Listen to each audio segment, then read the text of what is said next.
I met with Bob in the hotel room to ask him a few more questions about his life after my mom's death. What he shared with me was something completely unexpected. I want to take you back to the day. Okay. The incident happens, Right. and you call the police. Yes. I would like you to take us from there, the series of events, call the police, and take us through, like, for years and years. You have to go back to the Friday before. Rex came to the house that day, and we had a very long discussion. And the discussion was just about what had been going on and what, the, what's a good word? Because at that time, you knew your mother was dancing with another cheerleader, dancing with another square dance partner. I didn't know that. I found out later. You found out later. I know the man's name too. I will tell you a brief little thing about him in a little while. But anyway, later that day, because I was hurting real bad, because I'd only been home from the hospital 2 or 3 days, I had taken some of my pain medication. Well, come to find out, we found this out on Tuesday as the police went through the house, that I had burned up, or I had taken enough pain medication to use up a refill that had been given to me on that Friday. There was 2. The pain medication was oxycodone and Xanax. Well, the next day, there wasn't too much going on, except she asked me if she could go square dancing. And your mother had done, she had done yeoman's duty in taking care of me and being very, around the, doing things around the house and things like that. And I did not have a problem with it. At that time, I was naive to what was going on, and I did not have a problem with it. And I told her, I said, of course, go enjoy yourself. Well, she got home at 1 or 2. I was awake when she came home, and I asked her if she had a good time and so on and so forth. And yes, she did. Well, we let it go at that. And I went back to sleep. Well, the next day about sometime in the morning, she received a phone call from this man. He said, hey, you want to go square dancing again today? And I said to her, she asked me about it, and I said, well, I don't have a problem with it, but you need to make it a reasonable length of time, because you need to spend time with the kids. On this was a Sunday.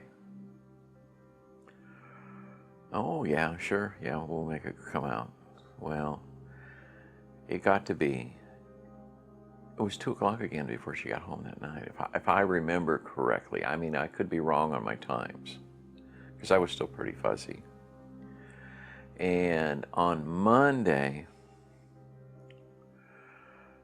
everything was kind of normal. She was sitting out in the front room and so on and so forth, and doing all, paying the bills, so I thought. Come to find out after a while, they hadn't been paid. But she,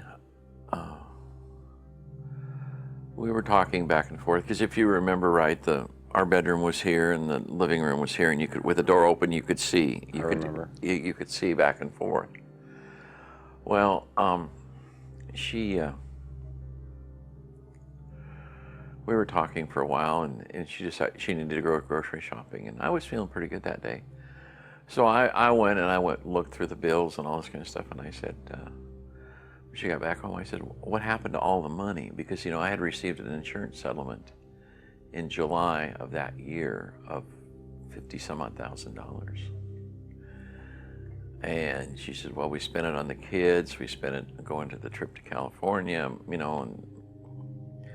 but I still said, we still have, what has happened to the money that has since come in, because I was receiving workman's compensation. Well, an argument pursued and so on and so forth, and rather than continue it on, I just shut up and went to bed. Took more pain medication, I guess, went to bed. Well, that night there was a phone call from this fellow that she was dancing with. Your mother had told him she wasn't married and that I was just her roommate, and so on and so forth. And there was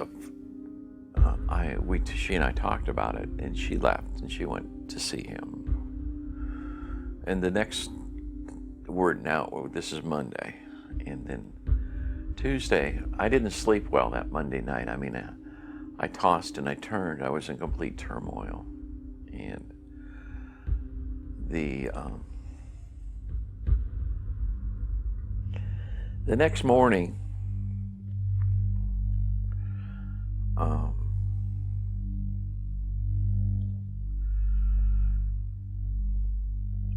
argument started. And the argument was over him, over money, over the kids. It was over anything that could be found to argue about. It was argued about, all right? And she was still in bed. And I walked out of the room. I walked down to your bedroom and picked up a baseball bat.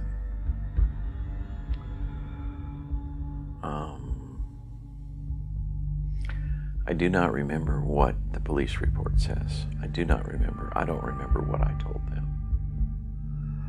But I took the baseball bat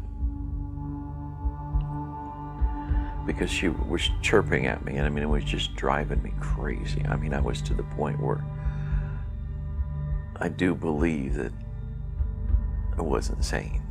I mean, it was that bad. I mean,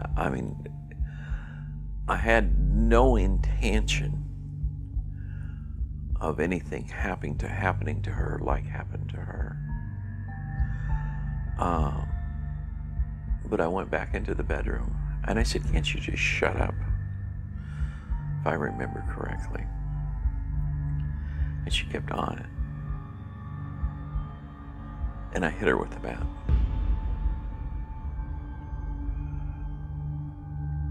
And this is one of the nightmares that I live with. She asked me why. Why am I doing this? Of course, I didn't say anything. She asked me why. Why did I do this? And Dean, I don't know. I don't know why. To this day, I don't know why. And I hit her 3 times, and then I hit her a 4th time. At that point, something snapped in me. Something snapped. I got on the phone and got to 911, and I said, "Will you please send somebody quickly?" And I explained the whole thing to them, what I had done and all that kind of stuff. And it wasn't long. I mean, it was just a matter of minutes. The sheriff's department was there. First, he didn't want to come in because he was afraid I had a gun or something like that, and I did not. And I said, "Come on in, help me. I got to do something. Help me." We got your mother off the bed, and he administered CPR. And by that time, med-flight was on the way. And the police, the sergeants and the lieutenants, because I knew them all. I went to school with all of them. What'd they do? They came to the house, and then they started their investigation. Before they started questioning me or doing anything, I was allowed to take more pain medication. And Rex also came. They called Rex and got Rex over there. And Rex and I sat in the den and we talked for a few minutes before they allowed, before I talked to the policeman.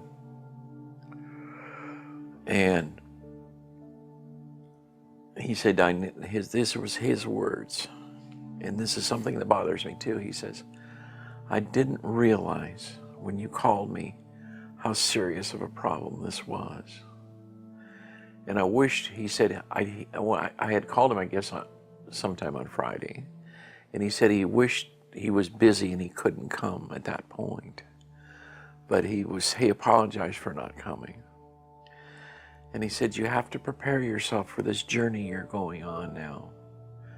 Because I had no idea what was going to happen or what kind of a journey it was going to be, but I was on a journey.